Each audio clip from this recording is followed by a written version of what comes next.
평생을 바쳐 키운 자식에게 남이라고 소개당했을 때의 그 마음, 여러분도 짐작하실 수 있을까요? 저는 박말순입니다. 올해 70이 넘었고 전라북도 깊은 산골에서 태어났습니다. 우리 세대 여자들이 다 그렇듯 제대로 된 교육은 꿈도 꾸지 못했죠. 가난이 발목을 잡았거든요. 고등학교 2학년 때 아버지가 허리를 다치시면서 집안 살림이 완전히 기울었습니다. 어머니는 하루 종일 남의 집 빨래를 해도 입에 풀칠하기가 빠듯했고, 저보다 어린 두 남동생은 아직 초등학생이었습니다. 그때 저에게 주어진 선택지는 단 하나였습니다. 학교를 그만두고 돈을 벌어야 했어요. 18살에 읍내 재봉 공장에 취직했을 때의 기분을 아직도 생생히 기억합니다.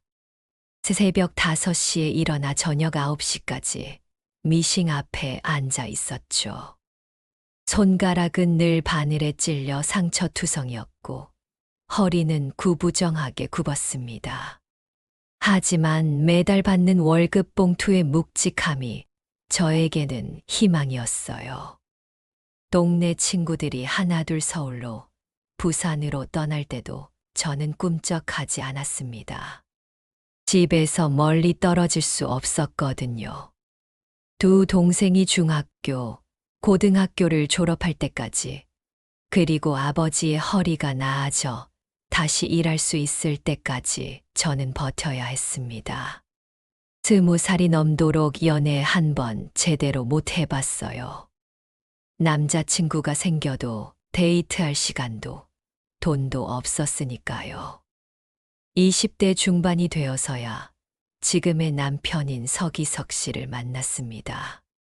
그분도 저처럼 가난한 집 맏아들이었어요. 서로의 사정을 너무 잘 알았기에 오히려 마음이 통했습니다. 결혼식도 소박하게 치렀죠. 예식장 대신 동네 회관에서 하객도 가족과 가까운 이웃 몇 분이 전부였습니다. 신혼살림도 마찬가지였어요. 남편과 저는 읍내 모퉁이에 조그만 구멍가게를 열었습니다. 월세 10만 원짜리 단칸방 위층이 우리 신혼집이었고 아래층이 가게였죠. 라면, 과자, 음료수, 생필품 같은 것들을 파는 정말 작은 가게였습니다. 그래도 우리에게는 소중한 터전이었어요. 하루 매출이 3만 원만 나와도 기뻤고 5만 원이 넘으면 서로 얼싸안고 좋아했습니다. 결혼 이듬해 첫아이가 태어났는데 아들이었어요. 시댁에서는 좋아했지만 솔직히 저는 조금 실망했습니다. 우리 집안 형편에 아들보다는 딸이 나으리라는 생각이 있었거든요. 딸이 더 부모 마음을 알아주고 효성도 깊다고 여겼습니다. 그리고 3년 뒤 정말로 딸이 태어났어요. 서은지, 우리 은지 말입니다. 은지가 태어나던 날을 저는 평생 잊을 수 없어요. 산후조리원도 못 가고 집에서 출산했는데 갓 태어난 딸의 작은 손을 보는 순간 가슴이 미어졌습니다. 이 아이만큼은 저처럼 살게 하고 싶지 않다는 다짐이 절로 났거든요. 공부를 실컷 시키고 대학도 보내고 좋은 직장에서 일하게 해주고 싶었습니다. 은지는 어려서부터 남달랐어요. 형보다 머리가 훨씬 좋았고 성격도 야무졌습니다. 5살 때 이미 한글을 다 떼었고 초등학교에 입학해서는 늘 반에서 1등을 했죠. 선생님들도 은지를 무척 예뻐했습니다. 부모인 우리가 봐도 정말 똑똑한 아이였어요. 하지만 공부 잘하는 아이를 키우는 일은 생각보다 많은 돈이 들었습니다.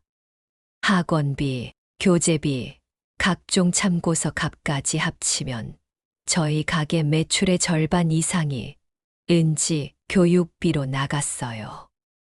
남편은 가끔 부담스럽다고 했지만 저는 어떻게든 해보자고 설득했습니다.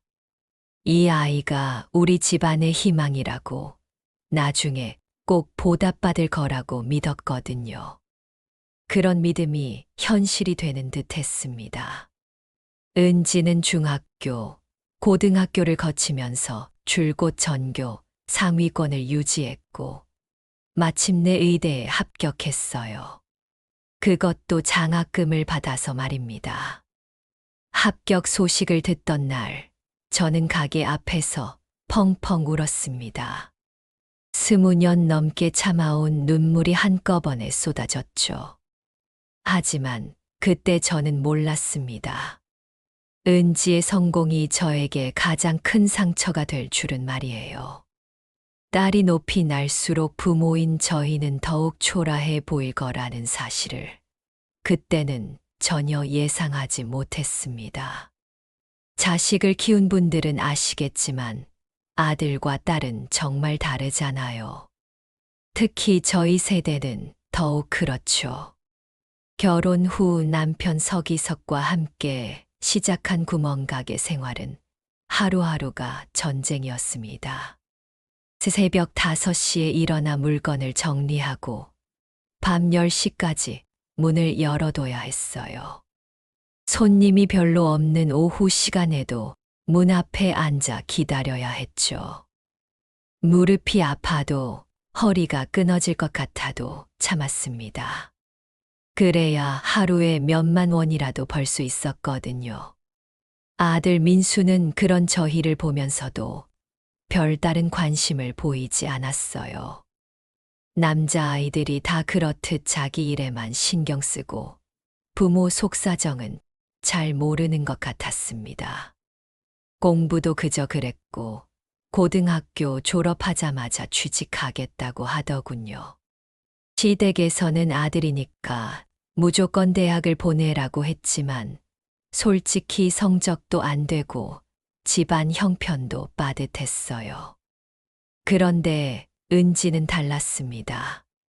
어려서부터 엄마 아빠가 힘들어하는 걸 유독 잘 알아차렸어요. 제가 무릎을 주물주물하고 있으면 작은 손으로 같이 주물러주고, 가게 일이 바쁠 때는 동생 돌보는 일도 척척 해냈죠. 무엇보다 공부를 정말 잘했어요. 초등학교 때부터 은지는 늘 반에서 1등이었습니다. 상장을 받아올 때마다 제 가슴은 터질 것 같았어요. 가게 벽에 은지가 받은 상장들을 주르르 붙여놨는데 손님들이 오면 자랑하느라 정신없었죠. 그러면 은지는 부끄러워하면서도 환하게 웃었어요. 그 웃음을 보면 그동안의 고생이 다 잊혀졌습니다. 중학교에 올라가서는 더욱 대견했어요. 학원을 보내줄 여력이 없어서 걱정했는데 은지는 혼자서도 공부를 척척 해냈거든요. 밤늦게까지 가게 한 구석에서 책을 읽는 딸의 모습을 보면 가슴 한편이 아프면서도 자랑스러웠습니다. 이 아이는 정말 다르다. 우리 집안을 일으켜 세울 아이다. 그런 확신이 들었어요. 고등학교에 들어가면서 은지의 꿈이 더욱 구체화됐습니다. 의사가 되겠다고 하더군요. 처음엔 말도 안 된다고 생각했어요. 의대라니 저희 같은 집안에서 감히 꿈꿀 수 있는 일인가 싶었거든요. 하지만 은지는 진지했습니다. 엄마, 나 정말 의사가 되고 싶어요. 엄마 아빠가 아프실 때마다 병원비 걱정하시는 거 너무 마음 아파요. 그 말을 듣는 순간 제 눈에서 눈물이 핑 돌았어요. 이 어린 아이가 벌써 그런 생각을 하고 있다니. 그때부터 저는 정말 미친 사람처럼 일했습니다. 새벽 시장에 나가서 과일을 떼어다 팔기도 하고 동네 아주머니들 대신 빨래를 해주고 용돈을 받기도 했어요. 손가락 마디마디가 터져도 무릎이 시려도 참았습니다. 은지도 제 마음을 알아주었어요. 고등학교 3년 내내 전교에서 손에 꼽히는 성적을 유지했고 마침내 꿈에 그리던 의대에 합격했습니다. 그것도 국립대 의대의 장학금까지 받아서요. 합격 소식을 듣던 날, 저는 가게 앞에서 목 놓아 울었어요. 동네 아주머니들이 다 나와서 축하해 주셨죠. 말순아, 내가 복이 있네. 딸이 이렇게 잘 돼주니 평생 고생이 헛되지 않았구나. 그런 말들을 들을 때마다 가슴이 뭉클했어요. 정말 그랬거든요. 그동안의 모든 고생이 이 순간을 위한 것이었다는 생각이 들었어요. 의대에 들어간 후에도 은지는 여전히 효녀였습니다. 방학 때마다 집에 와서 가게 일을 도와주고 용돈이 생기면 꼭 저희에게 용돈을 드렸어요. 친구들과 놀러 갈 시간도 아까워하며 집에서 공부했죠. 그런 딸이 너무 기특하면서도 한편으로는 미안했어요. 은지야, 너무 공부만 하지 말고 친구들과도 어울려라. 엄마는 괜찮으니까. 그러면 은지는 이렇게 대답했습니다. 엄마 괜찮아요. 나는 공부하는 게 제일 재미있어요. 그리고 내가 빨리 의사가 되어야 엄마 아빠를 편하게 해드릴 수 있잖아요. 이런 말을 들으면 저는 정말 하늘이 내려준 딸이라는 생각이 들었어요. 아들 민수는 고등학교 졸업 후 공장에 취직해서 제 앞길만 바빴지만 은지는 달랐거든요. 항상 부모를 생각하고 우리 집안의 미래를 걱정했어요. 의대 4학년이 되던 해 은지가 처음으로 남자친구를 소개했습니다. 같은 과 동기인 정도윤이라는 청년이었어요. 집안도 좋고 공부도 잘한다고 하더군요. 처음 만났을 때 예의도 바르고 똑똑해 보였어요. 은지가 좋은 사람을 만났구나 싶어서 마음이 놓였습니다. 하지만 그때부터 조금씩 변화가 시작됐어요. 눈에 띄게 큰 변화는 아니었지만 모정이라는 게 참 예민하잖아요. 은지가 집에 오는 횟수가 줄어들고 와도 예전처럼 오래 머물지 않았어요. 도윤이와 만날 시간이 있어서 그런 거라고 생각했죠. 젊은 남녀가 연애를 하는데 당연한 일 아니겠어요? 그런데 가끔 은지의 표정에서 묘한 기색을 느낄 때가 있었어요. 제가 가게 앞치마를 두르고 있거나 아버지가 낡은 작업복을 입고 있으면 어색해하는 듯한 기색 말이에요. 처음엔 제 착각이라고 생각했습니다. 우리 은지가 그럴 리 없다고 그렇게 믿고 싶었거든요. 하지만 어머니의 직감이라는 게 있잖아요. 뭔가 달라지고 있다는 느낌, 그 느낌이 자꾸 커져갔어요. 그래도 그때까지는 설마 했습니다. 내가 키운 딸이, 그렇게 정성스럽게 사랑해준 딸이 부모를 부끄러워할 리 없다고 믿었어요. 의사가 되면 정말 달라질까? 그런 생각이 문득 들기도 했지만 곧 고개를 저었습니다. 우리 은지는 그런 아이가 아니야. 나를 가장 사랑하고 존경하는 착한 딸이야. 그렇게 스스로를 다독이며 하루하루를 보냈어요. 하지만 세상에는 예상치 못한 일들이 기다리고 있더군요. 그때의 저는 아직 몰랐습니다. 사랑하는 딸이 저에게 얼마나 깊은 상처를 줄 수 있는지를 말이에요. 자식이 성공하면 부모는 당연히 기뻐해야 하는 건데, 왜 이렇게 마음이 허전할까요? 은지가 의사가 되고 서울 큰 병원에 취직했을 때 저는 정말 하늘을 날 것 같았습니다. 동네 아주머니들에게 자랑할 때마다 어깨가 으쓱해졌어요. 우리 딸이 의사래요 라고 말하면 모든 분들이 부러워했거든요. 그런데 시간이 지날수록 뭔가 이상했어요. 처음에는 바쁘다고 했습니다. 인턴이라 정신없이 돌아다녀야 한다고. 그래서 집에 자주 못 온다고 하더군요. 저는 당연히 이해했어요. 의사가 되는 게 쉬운 일이겠어요? 우리 딸이 고생하고 있구나 싶어서 더 챙겨주고 싶었죠. 그래서 가게 문을 일찍 닫고 서울까지 반찬을 싸들고 갔어요. 기차표 값이 아까웠지만 딸이 제대로 먹지 못하고 있을까봐 걱정이 됐거든요. 은지가 사는 원룸에 도착했을 때 문을 열어준 딸의 표정이 좀 이상했어요. 반가워해야 하는데 당황하는 기색이 역력했죠. 엄마, 왜 갑자기? 딸아, 엄마가 된장찌개랑 김치 담아왔다. 너 요즘 제대로 못 먹고 있다면서. 그때 은지가 시계를 힐끗 보더군요. 그리고 조심스럽게 말했어요. 엄마, 고마워요. 그런데 오늘 도윤이가 와요. 데이트, 약속이 있어서. 순간 가슴이 덜컥 내려앉았어요. 엄마가 반찬 싸들고 찾아온 걸 귀찮아한다는 기색이 완연했거든요. 예전 같았으면 도윤이한테 미안하다고 하면서라도 엄마를 먼저 챙겼을 텐데 말이에요. 그래도 그때는 연애하는 젊은 여자니까 그럴 수 있다고 생각했어요. 그래, 그럼 엄마는 빨리 갈게. 이것만 냉장고에 넣어둬라. 짧게 인사하고 나왔는데 마음 한구석이 씁쓸했습니다. 기차에서 내내 졸음을 참아가며 정성스럽게 끓인 된장찌개였는데 은지는 뚜껑도 제대로 안 열어봤어요.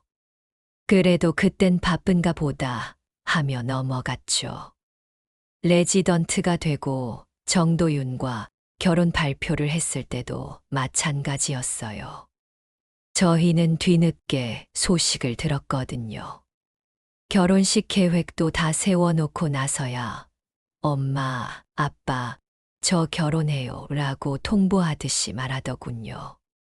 상견례는 물론이고 예식장 구경도 같이 못했어요. 모든 걸 도윤이네 집안과만 상의해서 정해놨더라고요. 은지야, 엄마도 같이 예식장이라도 보러 가자. 엄마, 괜찮아요. 도윤이 어머니가 워낙 꼼꼼하셔서 다 알아서 해주세요. 엄마는 그날 오시기만 하면 돼요. 그 말을 들으니까 제가 뭔가 짐이 된 기분이었어요. 딸의 결혼인데 친정 어머니는 구경꾼 신세더군요. 시어머니가 될 분과는 자주 만나면서 저하고는 급한 일 아니면 연락도 잘 안 했고요. 결혼식 당날도 마찬가지였어요. 호텔 웨딩홀이었는데 저희는 뒤편 구석 자리에 앉혀졌어요. 시시댁 하객들은 앞쪽 좋은 자리에 앉았고요. 저는 그날 새로 산 한복을 입고 갔는데 다른 어머님들에 비해 초라해 보이는 건 어쩔 수 없었어요. 그래도 딸의 결혼식이니까 당당하게 있으려고 노력했죠. 신혼생활을 시작한 후부터는 더욱 달라졌어요. 은지가 집에 오는 일이 거의 없어졌거든요. 명절에만 잠깐 들렀다가 금세 가버렸어요. 오래 머무는 걸 부담스러워하는 기색이 역력했죠. 시댁에는 자주 가면서 친정에는 그랬으니까 서운할 수밖에요. 어느 일요일, 은지 부부가 오랜만에 집에 왔을 때였어요. 저는 며칠 전부터 준비해서 은지가 어릴 적 좋아하던 음식들을 다 해놨거든요. 갈비찜, 잡채, 도토리묵, 된장찌개까지. 옛날에 은지가 엄마 손맛이 세상에서 제일 좋아요라고 했던 그 음식들 말이에요. 그런데 막상 상을 차려놓고 보니 은지의 반응이 영 시원치 않았어요. 갈비찜을 한 젓가락 집어 먹더니 이렇게 말하더군요. 엄마, 요즘 이런 기름진 음식은 잘 안 먹어요. 건강에 안 좋다고 하더라고요. 그리고 도토리묵을 보더니 코를 살짝 찌푸렸어요. 예전 같으면 엄마 이거 어떻게 만드는 거예요? 나도 배워야겠어요 라고 했을 텐데 말이에요. 도윤이도 정중하게 잘 먹겠습니다 라고 했지만 실제로는 몇 젓가락 집어 먹지도 않았어요. 가장 충격적이었던 건 된장찌개였어요. 제가 직접 메주로 담근 된장으로 끓인 은지가 어릴 적부터 제일 좋아했던 그 맛이었거든요. 그런데 한 숟가락 더 먹더니 이렇게 말하는 거예요. 엄마, 이거 너무 짜지 않아요? 요즘 입맛에는 좀 안 맞는 것 같아요. 그 순간 정말 가슴이 무너지는 기분이었어요. 30년 넘게 한결같이 끓여온 된장찌개를 은지가 엄마 된장찌개가 세상에서 제일 맛있어요 라고 했던 바로 그 맛을 이제는 입맛에 안 맞는다고 하다니. 저는 애써 웃으며 말했어요. 그래, 엄마가 요즘 간을 좀 세게 하나 보다. 다음에는 싱겁게 해줄게. 하지만 속으로는 눈물이 핑 돌았어요. 은지의 입맛이 변한 게 아니라 마음이 변한 거라는 걸 알았거든요. 엄마의 음식, 엄마의 정성이 이제는 촌스럽고 수준 낮은 것으로 느껴지는 거겠죠. 그날 밤 혼자 설거지를 하면서 정말 많이 울었어요. 거의 다 남은 반찬들을 치우면서 내가 뭘 잘못했나 하는 생각만 계속 들었어요. 딸을 너무 잘 키워서 탈일까? 너무 높은 곳으로 보내서 이제 엄마가 초라해 보이는 걸까? 남편은 그런 저를 보며 한숨을 쉬었어요. 말순아, 은지도 이제 의사 부인이잖아. 좀 달라질 수 있는 거 아니야?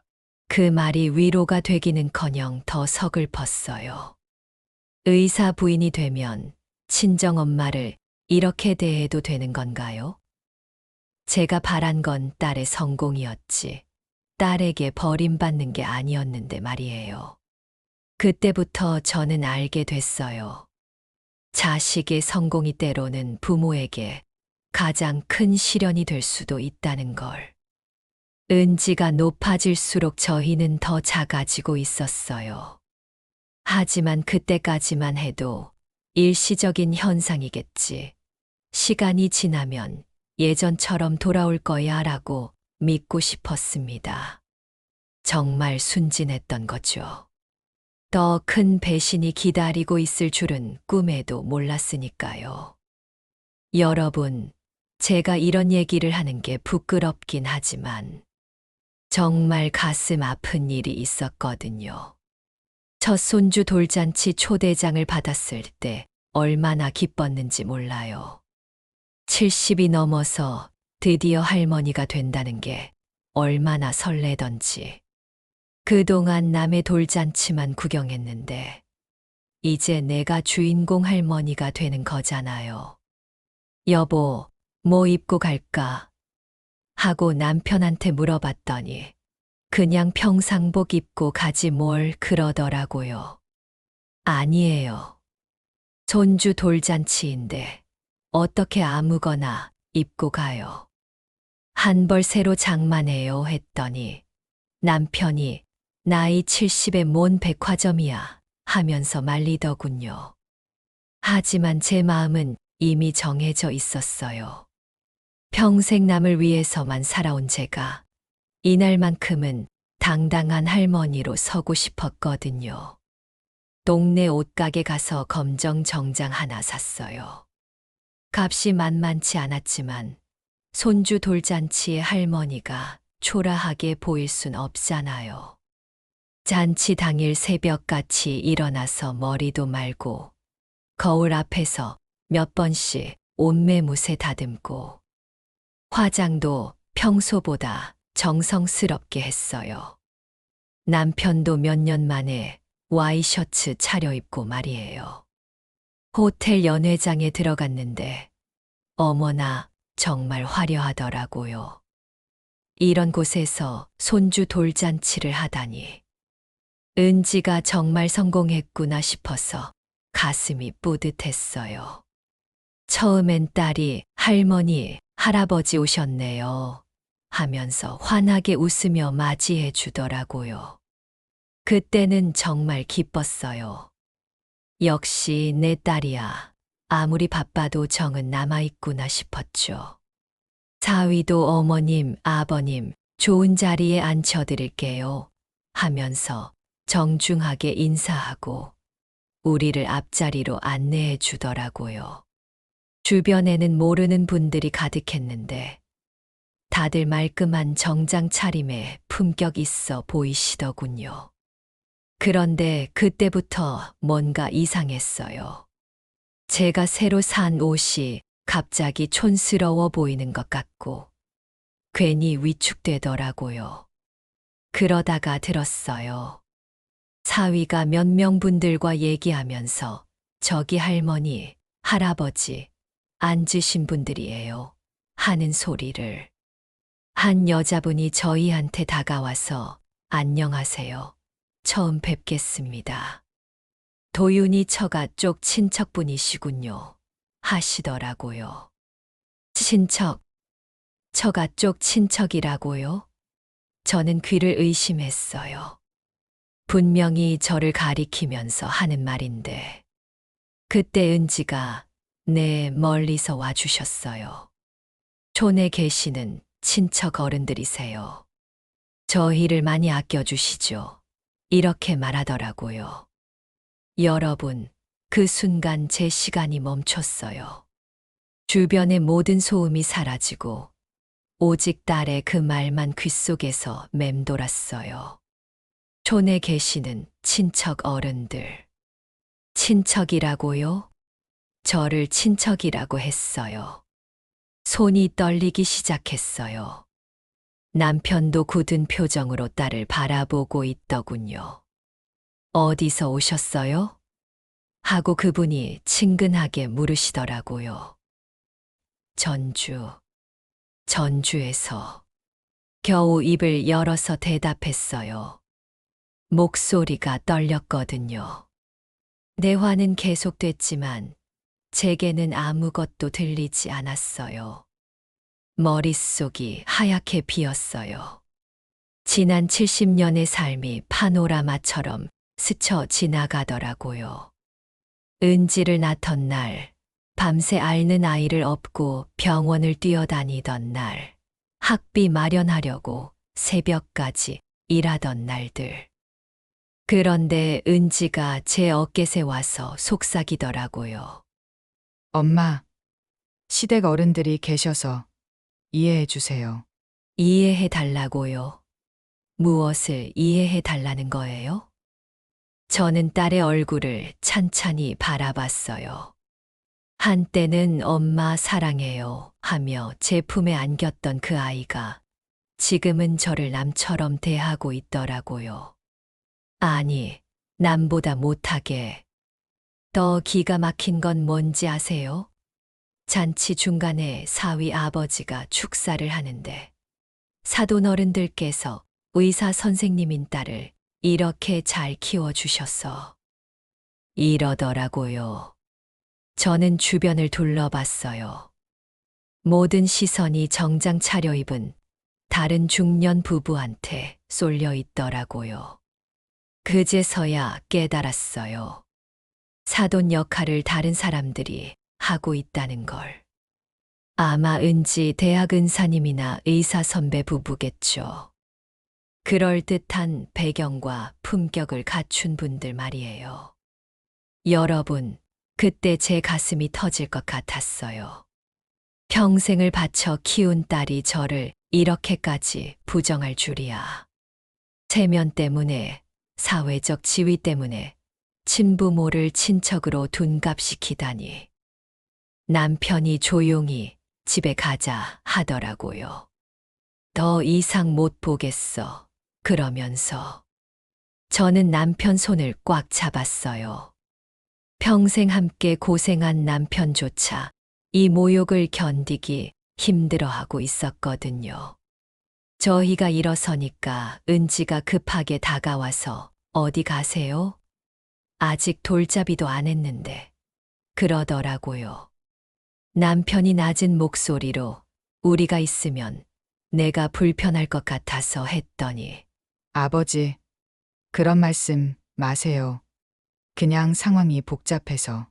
내가 태어날 때부터 지금까지 언제 우리가 복잡하지 않았니? 그러니까 엄마 하면서 말끝을 흐리더라고요. 됐다 하고 손주를 한 번 더 보고 나왔어요. 잘 크거라 하면서 호텔 나오면서 다리가 후들거렸어요. 지하철 가는 길에 남편이 괜찮아 하고 물었는데 괜찮을 리가 있겠어요. 지하철 안에서 창밖을 바라보면서 생각했어요. 언제부터였을까? 은지가 저를 부끄러워하기 시작한 게 의대 들어가면서부터, 의사 되면서부터, 아니면 처음부터 그랬던 걸까? 여보, 우리가 뭘 잘못했을까요? 하고 물어봤더니 남편이 한참을 침묵하다가 잘못한 게 없어. 그저 우리가 은지 앞길에 방해가 되나 보지. 그러더라고요. 방해라니요. 자식한테 부모가 방해가 된다는 게 말이 돼요? 하지만 현실은 그랬어요. 구멍가게 운영하는 시골 출신 부모가 의사인 딸의 사회적 지위에는 어울리지 않는 거예요.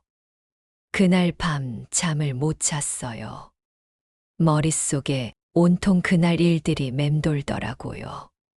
친척 어른, 촌에서 온 멀리 사시는 딸 입에서 나온 그 모든 말들이 가슴에 비수처럼 꽂혔어요. 새벽에 일어나서 거실로 나가서 은지 어릴 때 사진들을 봤어요. 초등학교 입학식, 중학교 졸업식, 의대 합격 통지서 들고 웃는 사진. 그 모든 순간에 제가 있었거든요. 하지만 이제 그 아이는 그 순간들조차 부정하고 싶어 하는 것 같더라고요. 그제서야 깨달았어요. 제가 평생 딸의 엄마로만 살아왔다는 걸. 박말순이라는 한 사람의 인생은 언제부터인가 사라지고 오직 서은지의 어머니라는 정체성만 남아 있었다는 걸. 그런데 정작 그 딸은 저를 어머니로 인정하지 않으려 하더라고요. 그럼 저는 누구예요? 70년을 살아온 박말순은 과연 누구란 말이에요? 여러분, 이런 얘기 들으시면 어떤 생각 드세요? 정말 힘들더라고요. 그 돌잔치 사건 이후로 몇 달이 지났을 때였어요. 남편이 갑자기 쓰러지셨거든요. 병원에서 연락이 왔을 때 제일 먼저 은지한테 전화했어요. 은지야, 아빠가 쓰러지셨어. 빨리 와. 엄마, 지금 수술 중이에요. 나중에 갈게요. 나중에 갈게요라니 아버지가 위독한데 수술이 더 중요하다는 거예요. 그때 정말 허탈했어요. 남편은 닷새 동안 의식을 못 찾고 결국 세상을 떠나셨어요. 장례식장에서도 은지는 바빠서 제대로 상주 노릇을 못했어요. 조문객들이 따님이 의사라 바쁘시겠어요 하며 이해해 주시긴 했지만 저는 정말 서러웠거든요. 장례 치르고 49제까지 끝나고 나서 은지가 찾아왔어요. 그런데 하는 말이 걸작이더라고요. 엄마, 이제 요양원에 들어가시면 편할 거예요. 제가 좋은 곳 알아봤어요. 요양원이요? 아직 정정한데 왜 요양원에 들어가라는 거예요? 혼자 사시면 위험하잖아요. 요양원에서 또래 분들이랑 지내시면 외롭지도 않고. 그 순간 정말 기가 막혔어요. 남편 장례도 제대로 안 치르더니 이제는 저를 요양원에 처박으려 하다니. 은지야, 엄마가 그렇게 짐이니? 짐이 아니라 걱정돼서 그러는 거예요. 엄마 혼자 두면 제가 마음이 편하지 않아요. 마음이 편하지 않다고요. 그동안 언제 제 마음을 편하게 해줬다고 그런 소리를 해요? 그날 밤 혼자 앉아서 정말 많이 울었어요. 남편도 없고 딸마저 저를 짐으로 여기는데 제가 뭘 위해 살아야 하나 싶더라고요. 하지만 울다가 문득 생각했어요. 내가 왜 이렇게 살아야 하지? 평생 남을 위해 살았는데 이제는 나를 위해 살면 안 되나? 다음 날 은지한테 전화했어요. 은지야, 요양원은 안 갈 거야. 엄마는 엄마 갈 길 갈 테니까 너는 네 할 일 해. 엄마, 그러지 마세요. 혼자서 뭘 하신다고. 내가 걱정할 일 아니야. 엄마도 내 인생이 있어. 그렇게 말하고 전화를 끊었어요. 그리고 결심했어요. 평생 모은 돈과 가게 건물을 처분해서 시골로 내려가기로. 주변 사람들은 모두 말렸어요. 나이 70에 어디 가서 혼자 살려고 그래? 하면서. 하지만 저는 마음을 정했거든요. 전북 시골에 작은 집 하나 얻어서 이사했어요. 평생 도시에서만 살았는데 시골 생활이 어떨까 걱정도 됐지만 막상 와보니까 공기도 좋고 조용해서 마음이 편하더라고요. 처음엔 정말 외로웠어요. 아는 사람도 없고 할 일도 없고. 그런데 이웃 할머니들이 하나둘 인사하러 오시더라고요. 새로 오신 분이시죠? 뭐 필요한 거 있으면 언제든 말씀하세요. 혼자 사시나요? 아이고, 우리랑 비슷하네요. 우리도 다 혼자 살아요. 그분들과 얘기해 보니까 다들 비슷한 사정이시더라고요. 자식들은 도시에 살고 연락도 뜸하고 그래도 서로 의지하며 살아가고 계시더군요. 할머니 우리랑 같이 텃밭해요. 혼자 하면 심심한데 같이 하면 재밌어요. 그렇게 해서 텃밭도 시작하게 됐어요. 평생 흙 한 번 만져보지 않았는데 막상 해보니까 재밌더라고요. 씨앗 심고 물 주고 잡초 뽑고 그러다 보면 하루가 금세 지나가요. 몇 달 후에는 정말 신기한 일이 있었어요. 예전에 저희 구멍가게 단골이던 청년이 찾아온 거예요. 이제는 중년이 됐지만요. 아줌마 여기 계셨네요. 찾아뵙고 싶었어요. 어머, 민수야, 어떻게 여기까지? 그 청년, 아니 이제는 아저씨가 된 민수 씨가 하는 말이 예전에 어려울 때 저희가 외상으로도 물건 주고 밥도 먹여주고 그랬던 게 큰 힘이 됐다는 거예요. 아줌마 덕분에 제가 버틸 수 있었어요. 지금 회사도 잘 다니고 결혼도 하고 정말 감사해요. 그러면서 뭐 필요한 거 있으면 언제든 연락하세요. 제가 도울 수 있는 건 뭐든 도와드릴게요. 하더라고요. 그때 정말 눈물이 나더라고요. 친딸은 저를 요양원에 보내려 하는데 남인 이 사람은 이렇게 고마워하고 챙겨주려 하다니. 여러분, 그때 깨달았어요. 피 섞인 가족이라고 해서 다 진짜 가족이 아니구나. 진심으로 서로를 챙기고 아끼는 마음이 있어야 진짜 가족이구나. 요즘 저는 정말 행복해요.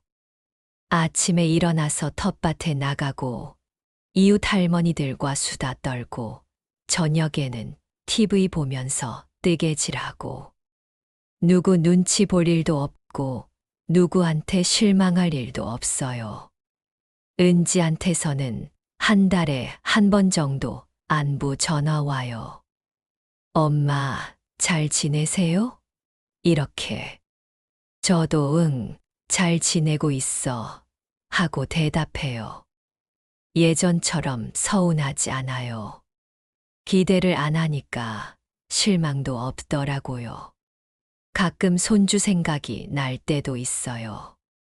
하지만 그 아이도 언젠가는 할머니를 찾을 거예요. 그때까지 저는 건강하게 잘 살아있을 거고요. 여러분, 특히 저와 비슷한 나이의 어르신들께 꼭 드리고 싶은 말씀이 있어요. 자식을 위해 평생 살아오셨지만 자식들이 생각만큼 효도하지 않는다고 서운해하지 마세요. 그들도 그들 나름대로 바쁘고 힘든 거예요. 우리 시대와는 달라요. 대신 이제는 우리 자신을 위해 살아보세요. 평생 미뤄뒀던 것들, 하고 싶었던 것들 해보세요. 나이 70, 80이라고 늦은 게 아니에요. 아직 충분히 새로운 시작을 할 수 있어요. 그리고 가족은 피로만 이어지는 게 아니라는 것도 깨달았으면 좋겠어요. 진심으로 서로를 아끼고 챙기는 사람들이 진짜 가족이에요. 그런 사람들을 만나시길 바라요. 저는 이제 누구의 엄마가 아니라 박말순으로 살아가고 있어요. 처음에는 낯설었지만 지금은 정말 자유롭고 행복해요. 여러분도 용기 내세요. 아직 늦지 않았어요. 우리에게도 우리만의 행복할 권리가 있어요. 자식들 눈치 보지 말고 당당하게 우리 인생을 살아가요.